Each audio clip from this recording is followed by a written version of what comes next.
here to join us. I'll say it again for the kids in the back. We're so glad that you're here to join us this evening. We've got a great lineup tonight. And this is a time where we really want to celebrate the work that you all do, that you help to make possible by being a part of your local crop hunger walk. So as you know, we're trying to raise those funds to build a world where there is enough for all. And we found out that there are walks all over the country that are kind of adding their own spin to things, or finding an out of the box way to add something to their walk. So we're going to take a few moments and meet a few of those folks who are out there just doing something a little different in their local crop hunger walks.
All right, that was just a fraction of the amazing human beings who make Crop Hunger Walk possible. So let's go ahead and check out some of those out of the box ideas that some of you all have had that have kind of changed the way that crop hunger walks are working in different areas of the country. Yes, and before we get into that really quickly, we're just gonna go ahead and introduce ourselves as well, just so you know who's talking to you all, right? And hosting this evening. My name is Belinda Dye. I'm a community engagement specialist, and I work with crop hunger walks in Northern Maryland, Eastern Pennsylvania, and New Jersey. And I'm so excited to be here with you all tonight. Tiffany, if you want to introduce yourself. Sure. I'm Tiffany Detain. I'm located in the Kansas City area and cover crop hunger walks from Iowa all the way down to Texas. Heather. I'm Heather Wilson, and I'm a community engagement specialist based in Michigan, but I cover walks from coast to coast. Yes, yes. And please remember, for the duration of this event, until there's some question and answer times, please remember to do your best to stay muted. Thank you so much. And Heather, if you want to go into the next video.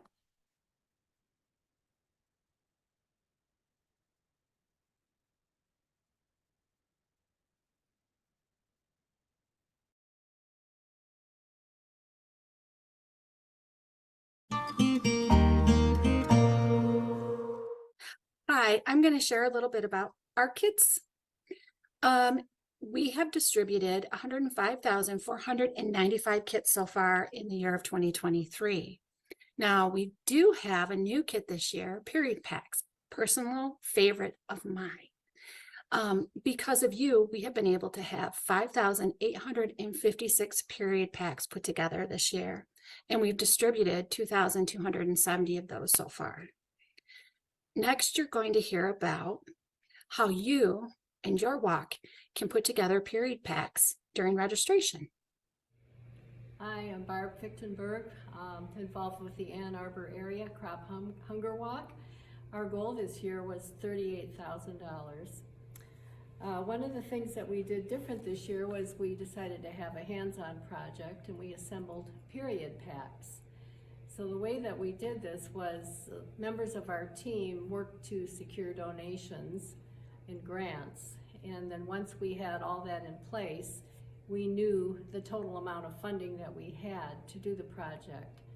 So from that point, I priced out all the items that are involved in the period packs. I comparison shopped on Amazon and Target and figured out what it would cost for one pack. And then that way we knew that we were able to provide 60 period packs. So it was a little bit of work to get that all organized. And what happened was I had forgotten that Michigan no longer has sales tax on feminine hygiene products. So we ended up with a little extra money, which was a good thing because then we had enough to donate to Church World Service for the shipping process.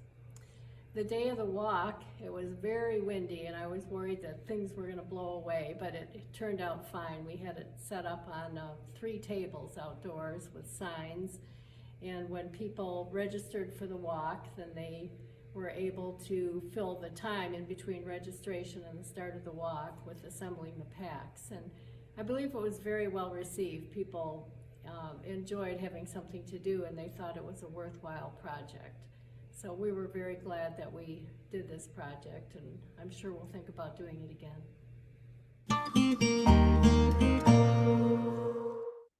Hi, I'm Becky Gifford.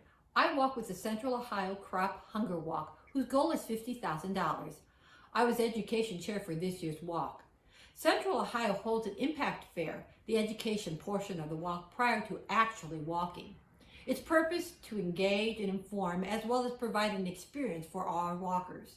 That purpose was extended to the walk route this year by incorporating a story to read on the route. The book that was selected was a children's book by the author Todd Parr, entitled Love Yourself, Love the World. This book was chosen because it expresses the mission of CWS and Crop Hunger Walk and our local partners. I purchased 2 copies of the book because you need a front and a back copy of each page. I laminated the pages because inclement weather happens. I chose to adhere the pages to laminated corrugated board and place them on a wire H frame. This whole process is legal if you purchase the books, keep the pages in order, and that the pages are not altered in any way, such as scanning, reproducing, enlarging the page, and so forth. Making any kind of changes requires permission from the copyright holder. At the Metro Park where we walk, H-frames work great because it left the ground undisturbed once removed, which is one of the regulations. This was very well received by all ages.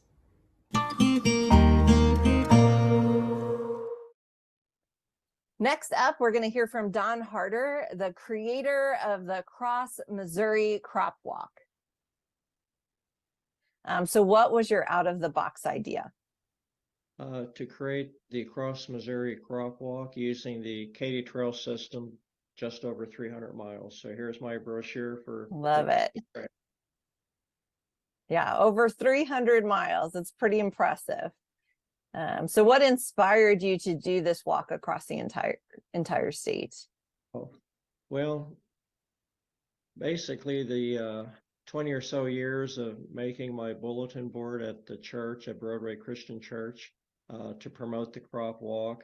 So part of my bulletin board, in the packet that the church world service would give, there'd be all these postcard size cards with a name and a story on the back of an individual or a community or a family whose lives were impacted by the work of church world service. And then I, would have my map of the world. Yeah. And realize that church world service, because there's a lot of satisfaction in doing Christian work within your community, because you're engaging the people right there, and you see the people you're helping. But church world service extends my reach globally through your work and your programs. So it's another way to expand my reach as a Christian and trying to do good in our world. Mm-hmm. Yeah, awesome. And so was it just that global reach that made you think, why not the whole state? Well, when I would read the stories of people, and then my walk, the postcard here, the Cho Lao XA in North Vietnam, her story in her community, how they were impacted by having their community water source restored and the impact on their lives. And so I decided I would focus my idea on clean drinking water. And you helped me with that, Tiffany, because I wrote you some emails, and then you said through this gift catalog. Yeah. And then right inside the middle was about the safe drinking water, and there was the about the wells in Cambodia. And so that's how I decided to focus my walk. And then the fundraising goal, because a well was $1,800. So you're a huge help on that. Oh, and good. So good. I thought, okay, two wells, and then my 25% that stays here to our local partner agencies, that rounded it up to about a $5,000 fundraiser goal for my walk. Yeah. And then you gave me the information about distance that people would typically have to travel, walk, or however they get there, 3.7-mile round trip, to when they would get a community water source in their village. Not necessarily a tap in their home like I enjoy here at my house, but at least they don't have to travel outside their community and maybe unsafe conditions to simply get to water that we enjoy just at our kitchen sink or our bathroom lavatory. So that was my whole kind of what I decided to do, and focus on that 3.7 miles. And that also helped explain, I said, to people when they thought 300 miles was such a phenomenal distance, I said, well, if I live in one of these little villages that doesn't have a safe drinking water source, and if I'm walking twice a day or traveling twice a day, I said I would cover that 300 miles in only 40 days. Wow. Yeah. And 40 days after that, and 40 days after that, till finally the community would be blessed with a safe drinking water source. And so that, people would say, wow, in only 40 days, they would travel that 300 miles carrying heavy water. So it really is amazing, isn't it? It's just hard to believe. And something as simple as in the case of that small village in North Vietnam, it was just getting the water pipe repaired, and then a maintenance program initiated to keep it in good order so the community had reliable, safe drinking water. Right. That was just one community, so that's not impacting one individual or one family. This is impacting a whole community, and that also kind of helped really motivate me, thinking my goal would represent 2 wells. Yeah, it's amazing. Two communities transformed. Mm-hmm. So what were you hoping would happen due to this out of the box long distance walk idea? Well, the goal of the Cross Missouri Crop Walk was to engage with and energize all the Missouri crop walks, because they are sort of, when you sent me the information on all the Missouri crop walks, the majority were started down that center corridor of the state, between St. Louis and Kansas City. So I was hoping to engage with as many of the individual walks that I could, provide some zip and pizzazz, Yeah. into the idea of this walk and to promote the work of Church World Service and then what all the community Missouri crop walks are doing. Yeah. As I spoke to people and met people through the communities that I was walking through. Yeah, and you did. You created a lot of energy, and we even have a new community that might be starting a crop hunger walk because of Yeah. your visit. Yeah. Right at Boonville, Missouri. I was going to talk to some of the other communities that I went through. Norma Clemmy gave me some names of the churches on the eastern route that I thought would be Oh, good great. candidates. And they'd had crop walks in the past. The people who were more involved in it, Hmm. kind of aged out and they started doing new things, and maybe we can get crop walks back there. So she has been a great source of help and gave me some contact names, and I thought I would follow up with them. And what tools were you using to raise awareness while you were raising funds for this walk? Okay, well, the Columbia Crop Walk Committee already had a great communication system Hmm. through their many years. So they already had a lot set up that I simply utilized. So they had an interview on Paul Pepper and Friends radio show, which is KBIA radio.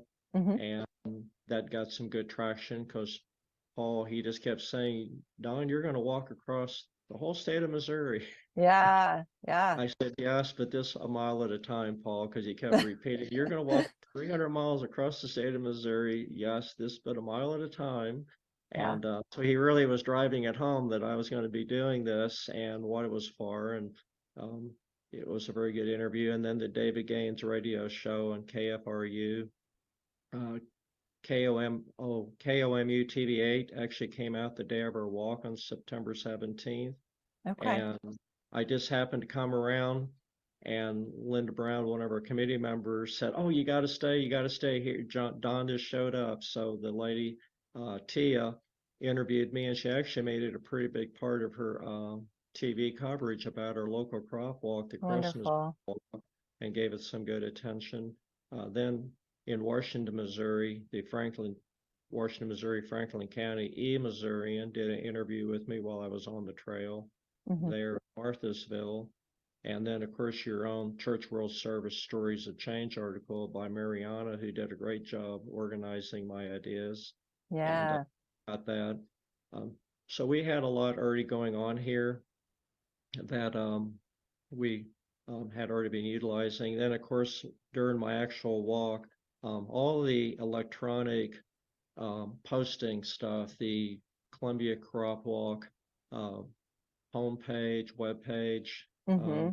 the Columbia Crop Walk Facebook. Then I used my own Facebook as I was doing my walk to post every day what I was doing. Then Yeah. my church's Facebook. So all that Facebook posting that I did, then that got reposted on everybody else's site. So that helped greatly the fundraiser as it was shared and reshared. As I was walking, like my giving site for the Cross Missouri Crop Walk, I started noticing the background picture was changing regularly. And that was Yeah. Linda Reed Brown was, again, they were supporting me. I'm out doing my walk, enjoying a nice adventure, but people in the background are making these things happen. So it's a more Yeah. effective fundraiser to keep that giving page interesting by updating and refreshing it. Yeah. So that was a lot being done Yeah. while I was out there taking a stroll. That's right. Well, and so let's talk about that. So, how much did your Cross Missouri fundraiser raise this year? Well, it was about 6,100, which was about Yeah. 25% of the total for the Columbia Crop Walk. About a quarter of it was the Cross Missouri Crop Walk.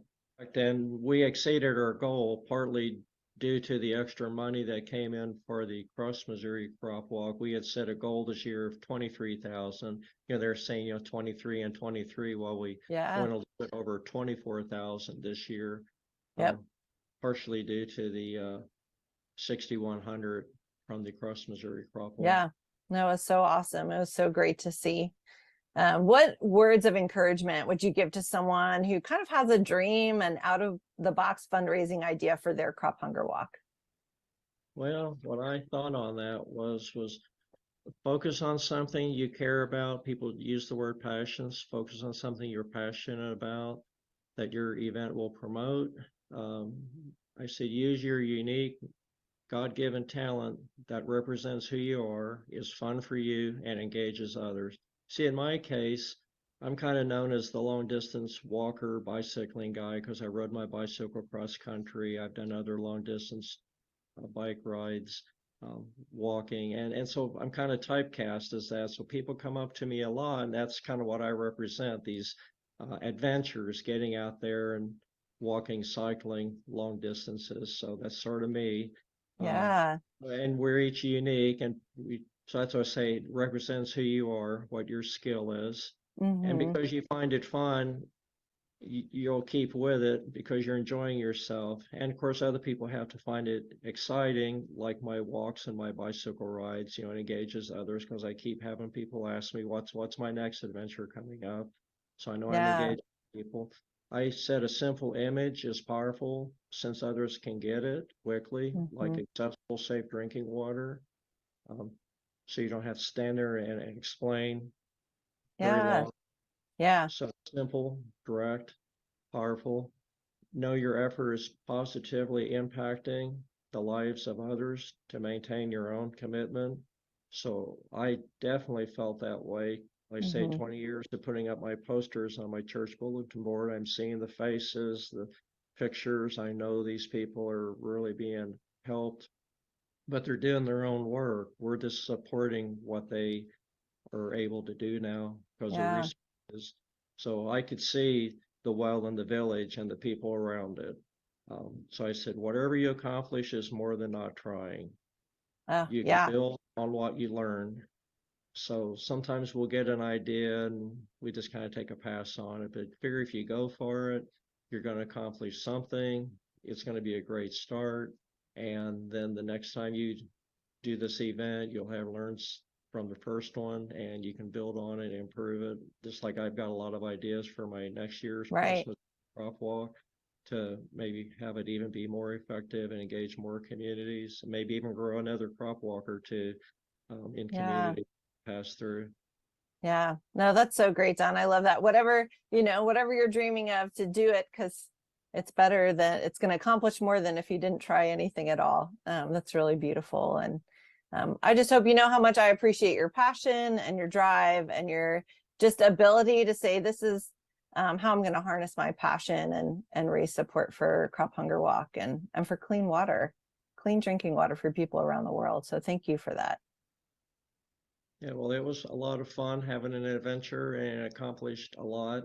That's what I was going to say too. If you get a super supporter who just loves your idea, that really helps keep you motivated too. So as you're working on this idea and starting to get it out there, hopefully God puts a super supporter with you, like I had with Norma Clemmy. Like I say, Norma kept me energized through all this period that I wasn't sure, but it happened and it had great results. And well, I say everybody needs I had a great committee here in town. Crop Walk committee. They got behind it, and I had my friend Norma. Yeah, awesome. Well, thank you so much, and thanks for joining us today. We really appreciate it. Hi, everyone. My name is Nancy Buckner, and I'm with the Penn Ridge Area Crop Walk in Upper Bucks County, Pennsylvania, a little bit outside of Philadelphia. This year, this is only my third year of leading the crop walk, and one of our ministers from St. Stephen's United Church of Christ, he and his congregation want to participate. They've been participating, but they're getting too old, even for our Golden Mile. I don't know if other crop walks have a Golden Mile, So they came up with a crop rock, and everybody brought their own rocking chairs, and we collected them from several different churches.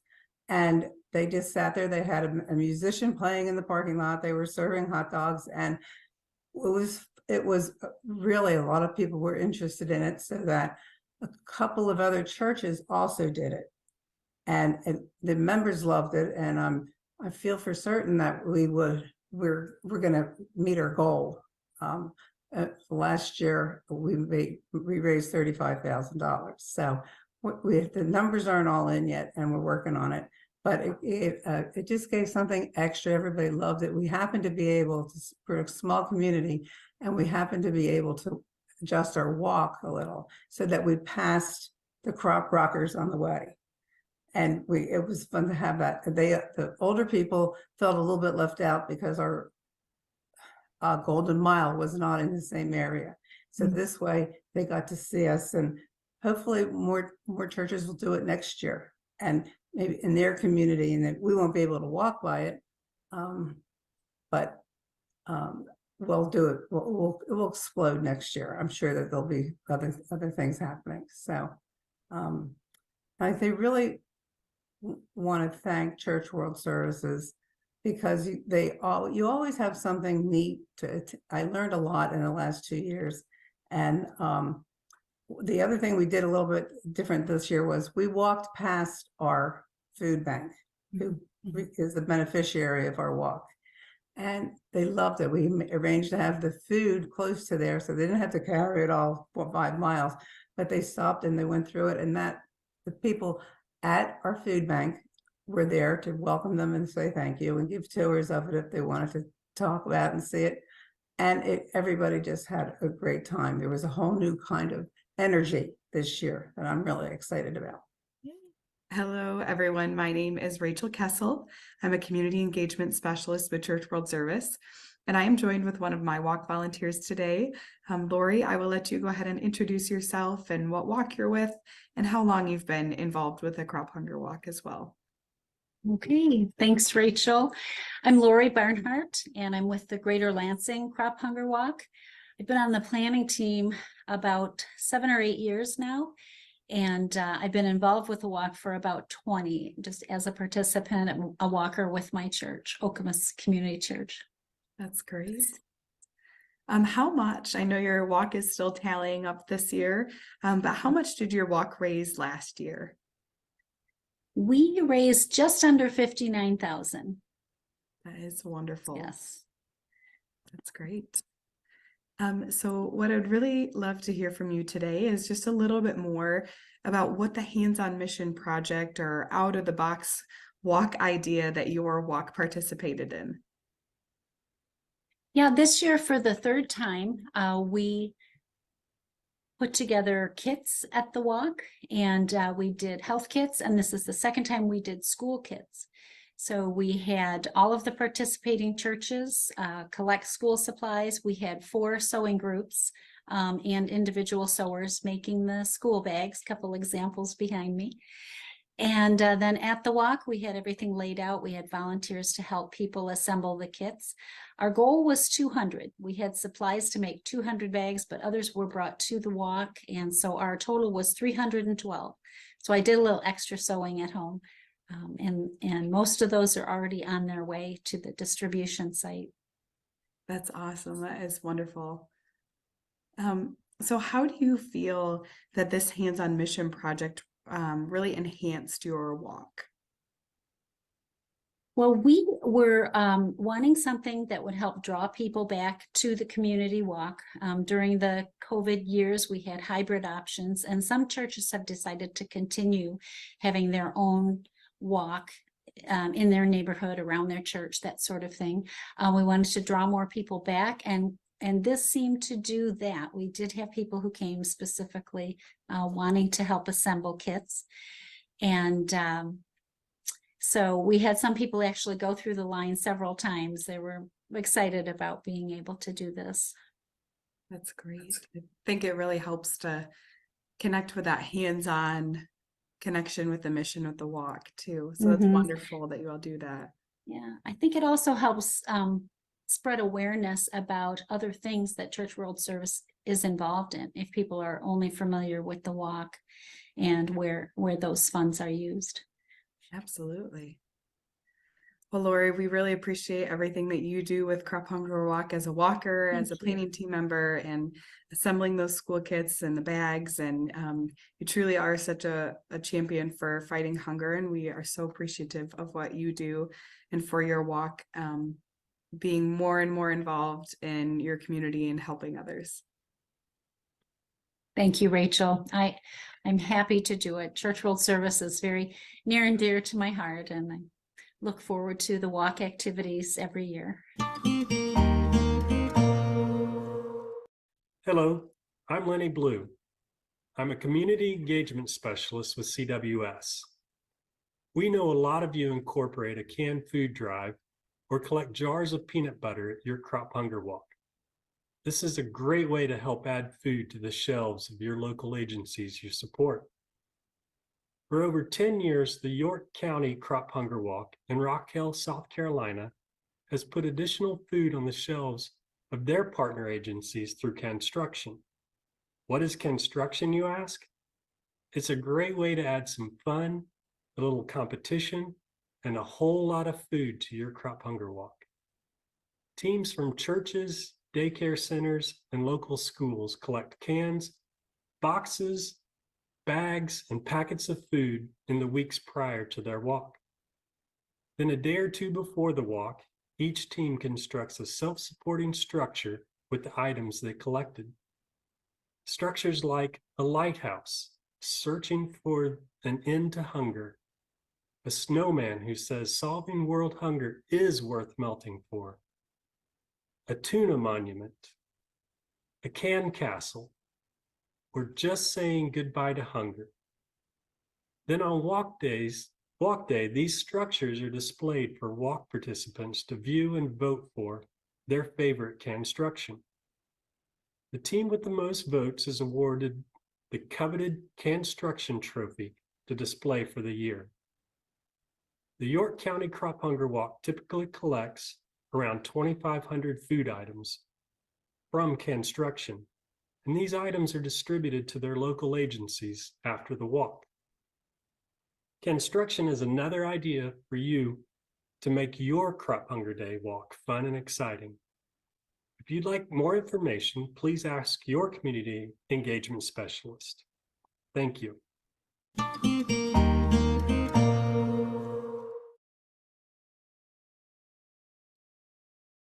Oh my gosh, such awesome ideas. Thank you so much for everyone who shared.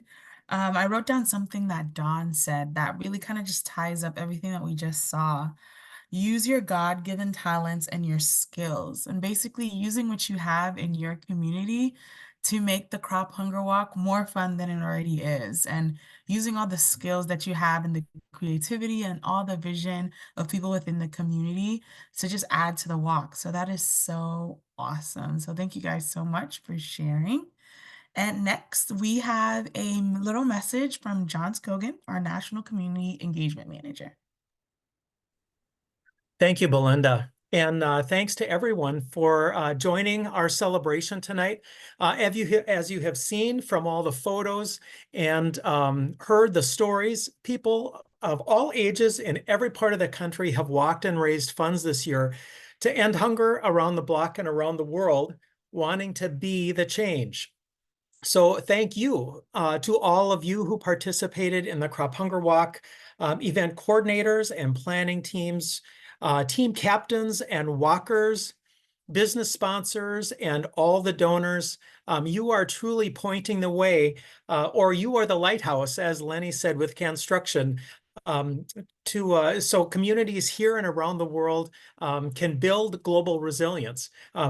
Hopefully you've used our materials this year that give a wide variety of programs from around the world.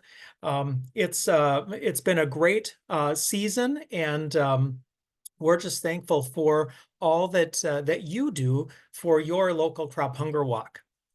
We have a quick thank you from our CEO, Rick Santos.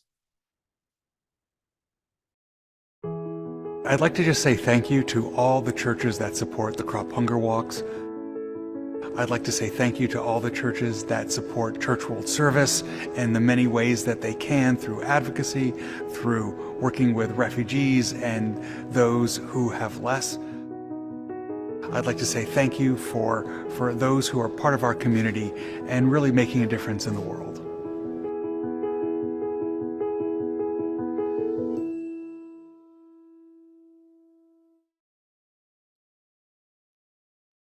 We are thankful for all of you and for what you do. Each year we try to have a different program idea to share with you about the work of Church World Service around the world and the work that you make possible through Crop Hunger Walks. This year, we are excited that our Vice President of Programs, Katherine Rehberg, is joining us. CWS partners with communities around the globe to implement just and sustainable programs addressing hunger, poverty, displacement, and disaster. Katherine has an understanding and knowledge of the breadth of our work, and will be sharing examples of the work of CWS around the world. These programs are made possible because of you and all the work that you do and all the funds that you raise. Katherine, we are very excited to have you. Welcome. John, thanks so much. And hi to everyone. It is really a treat to be with you. I echo Rick's thanks. I thank you on behalf of myself and our team of staff around the world that are doing the work that you're supporting. And I'm so inspired by all that we've heard tonight. We talk a lot about innovation within programming, which we think about meaning, how can we solve problems that haven't been solved yet? How can we come up with new solutions to things that haven't been solved yet? And I see that reflected in the work that you've done as managing crop hunger walks and participating in them around the country. And in those great examples that Dawn and Nancy and others shared about these creative ideas that everyone's taking on. So I feel inspired, and we'll bring that back to our teams. And as John said, I want to share a little bit about some of the work that we do. In the time we have, it's hard to summarize all that we do, but to give you a snapshot of some of the impact of some of the sectors or types of work that we implement, and then hone in a little bit on that bee, the change work, the beekeeping work, and how that connects to resilience. And whoever at CWS comes up with these great names like Construction and Be the Change, I need your tips. So it's fun. All right, so I'm gonna share my screen in just a moment and share some highlights, but I wanna ground us in just a definition of a word, which is resilience. And we really strive across all of our programs to partner with people to become more resilient. And we think that we also find that we become as an organization more resilient as we partner with new people and new communities and as well as ones we've partnered with for many years. So when I think of resilience, I sometimes think of a ball, a bouncing ball, our ability to bounce back from challenge or adversity in a more technical way. One definition within our sector is for resilience, the ability of people, households, communities, and even countries and systems to mitigate, adapt to, and recover from shocks and stresses in a way that reduces chronic vulnerability and facilitates inclusive growth. And that's a lot of words, but I think we always and regularly see, and especially in the last few months and years, the grave challenges that face our world and the significant suffering and vulnerability that people experience in our own communities, sometimes in our own families and churches and communities and country, as well as around the world. And so CWS seeks to meet those needs where we can to help our communities become more ready to bounce back, more prepared, and then when things do happen, that they're connected with resources and support that can help them thrive again. So CWS is, as you know, global, and I've said we do a lot of different kinds of work, as you know, and have been highlighted Here, just a couple of statistics to share with you from our annual report last year, and there's a lot more in that report, so I'd commend it to your review.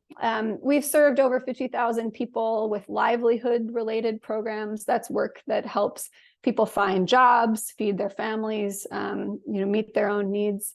We reached more than 167,000 people with support after disasters. That ranges from water programming and support, like the kind that Dawn talked about, to supporting people with livelihoods, to information, connecting with referrals, to the period packs and the cleanup kits and the kits that we distribute across the U.S. And I'll echo the enthusiasm expressed for the period packs earlier. They are a big hit with the people that receive them. And there's a lot of gratitude for our willingness to meet a need that sometimes isn't talked about or acknowledged, or that can be uncomfortable to talk about. And there's a real gratitude from the people who receive those kits for our support. And we've served over 108,000 migrants and refugees in CWS-supported legal and psychosocial programs. That's in the US, but also internationally, in Indonesia, in South Africa, in Egypt, in Serbia and Bosnia and Moldova, just to name a few that come to mind. So we really serve people on the move, or those moving or considering moving or staying, for people to make the decisions that they want to make, and to have rights along the way. And of course, we advocate for change and systems level change across all these areas. And it's really exciting for me to look at this data every year and think about the ways that you can see linkages between these kinds of programs. So one way that we describe those linkages is with this multicolored wheel. That has a lot of words on it, and I won't dwell on it, but rooted in our mission of working in the areas of hunger, poverty, displacement, and disaster, we work on a number of different areas with people at different phases of their lives and with facing different kinds of challenges, but they relate. And when I talk about the beekeeping programming, you'll see another example of how people that are receiving our food security and livelihood support may also be migrants or people on the move. They may also be people responding to or preparing for disaster. They might be people trying to find new ways of support families with climate adaptive farming. And similarly, you could trace linkages between all of these areas. And then across all of our work, we're really committed to protection and child protection, to climate change action, to gender and racial justice, and to community development. So you can see the ways that across all of the areas in which we work, there are linkages, and it's complex, but I think it's also really exciting, because isn't it true that our ability to thrive as humans and as in families and communities comes from a lot of different directions? It's not enough only to have safe water. You also need community and love and support. It's not enough necessarily to move to a new place. You also need to figure out, well, how do I work in this new place? So we try to be holistic in our approach. We can't do everything, and we certainly can't do everything alone. But your support has really enabled us to think creatively and try to address these kinds of problems with these types of solutions. All right, so we'll hone in on being the change a bit, and just share a few updates from our beekeeping programming, and see how that work can really connect to what we call multi-sectoral, which is kind of wonky, but meaning addressing a lot of these different areas: water, hygiene, community development, emergency response, migration support.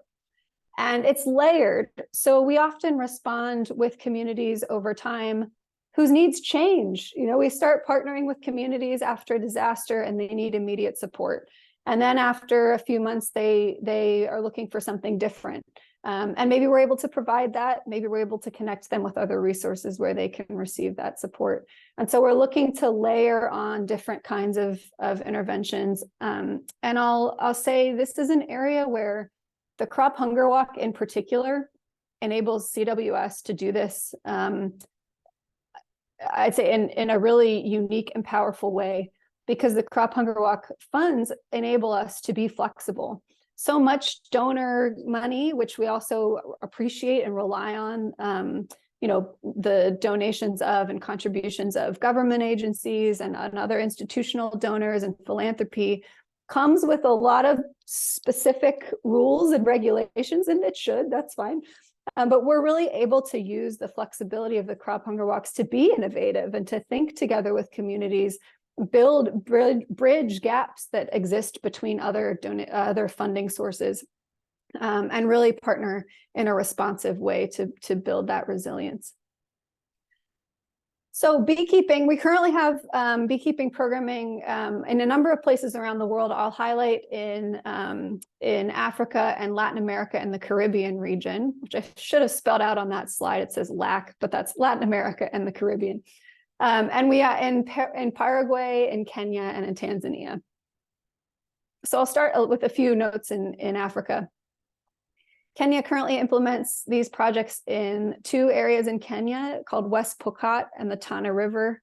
Tana River, if you've seen, there was some reporting in the New York Times recently, but also elsewhere in the US even, about significant flooding in Tana River, Kenya. It's often significant flooding. There's significant changes in seasonal rain patterns in Africa, in East Africa and the Horn of Africa in particular. Kenya also has experienced significant drought, which we've also responded to at other parts of the year. So it's a strange context where you're dealing both with droughts and flooding.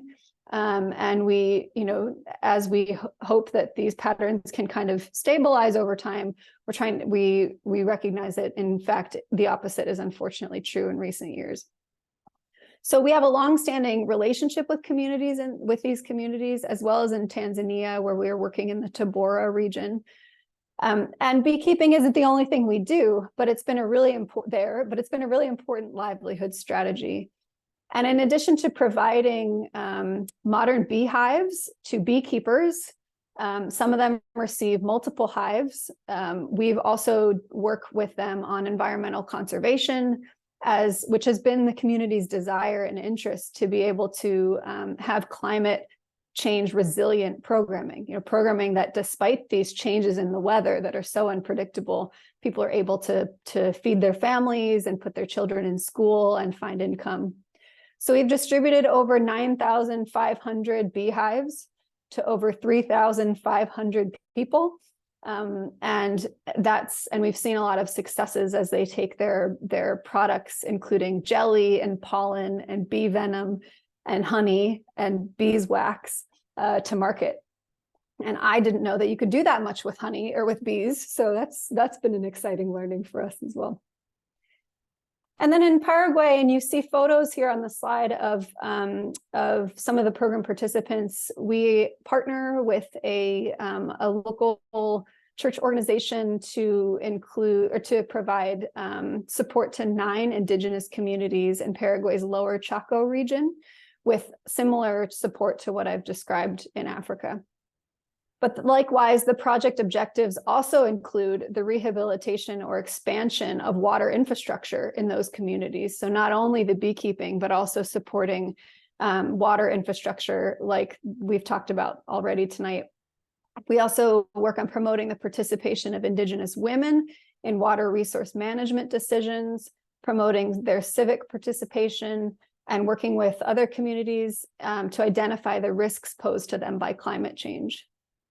And in that program right now, presently over 100 families are engaged each year and currently in beekeeping and agro-livestock farming with an agroecological focus, say that 5 times fast, an agroecological focus, and climate change adaptation through regenerative practices. And that means how they're working on farming ways that regenerate the land and contribute and don't sort of strip the resources from the land as we partner with them.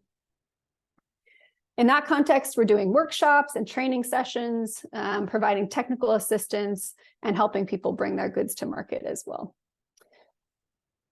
So the bottom line is our programming is having an impact on people's lives, and it's making a difference. And that's thanks to you and the communities that you work with. And we're so grateful. And again, we're really inspired by all the work that you're doing and eager to continue our work to innovate and help people meet challenges and solve problems that they face. Thanks so much. Thank you, Katherine. That was amazing. And I know that many people use the Be theme this year, Be the Change. And so it's great to make that connection and actually hear the success that that is having. And also to hear that the money that are raised through Crop Hunger Walks are very necessary and very needed in a lot of different places. So we appreciate you taking time out of your day to join us. Yeah, we'll move on with the rest of our program. I don't know. If anybody has any questions, we could probably answer one or two. I will give like 30 seconds to see if anyone has anything. Yes, thank you again, Katherine. It's always great hearing from you and all the things that we are doing here in programs. Well, I have one that I'll ask. Yeah. Where do they sell all of these different honey things? Where to who? To a different country? To others in Kenya? Great question. Yeah, most of them are, the current markets are mostly local. So they're selling their goods at local, markets in the community as well as surrounding communities. And that's been a sufficient source of income so far.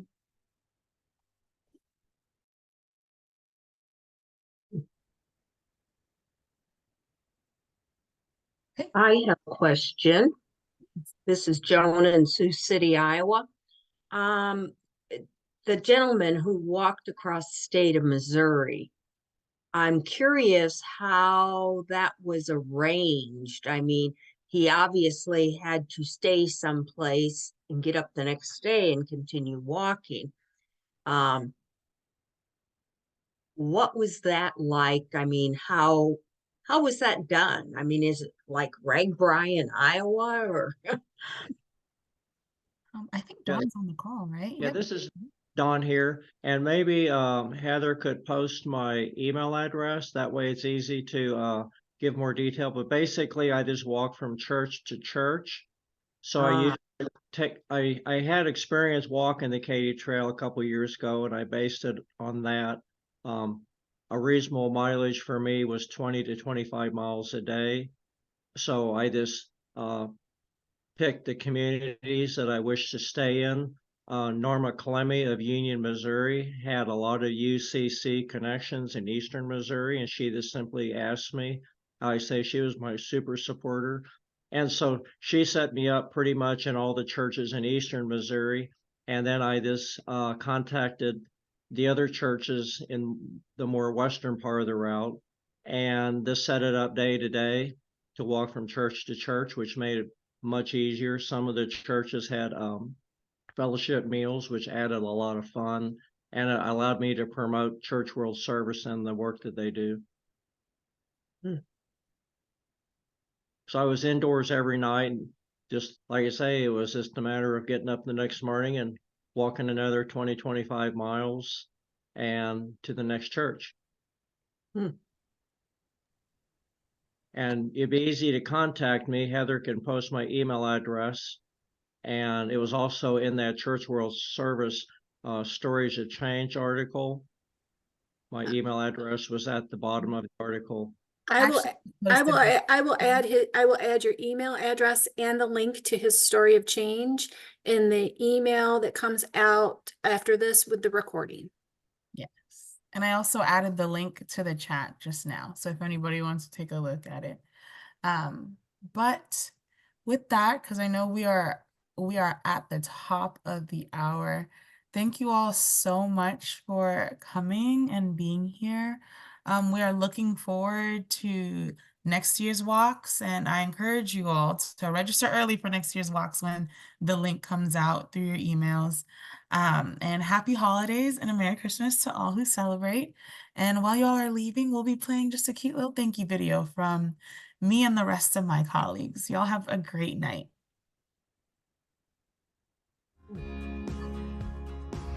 thank you so much for walking. There's so much need. But you stepped up to help make a difference. Because you walked. Nyai has a vegetable garden. Esmeralda has fresh water. Jamal has bees. John has goats. Abdul has a safe home. And neighbors in your community have enough to eat. Thank you. Thanks for volunteering. Thank you for donating. Thanks for cheering others on. And thank you for ending hunger. Your steps are building a global resilience and truly creating a world where there's enough for all.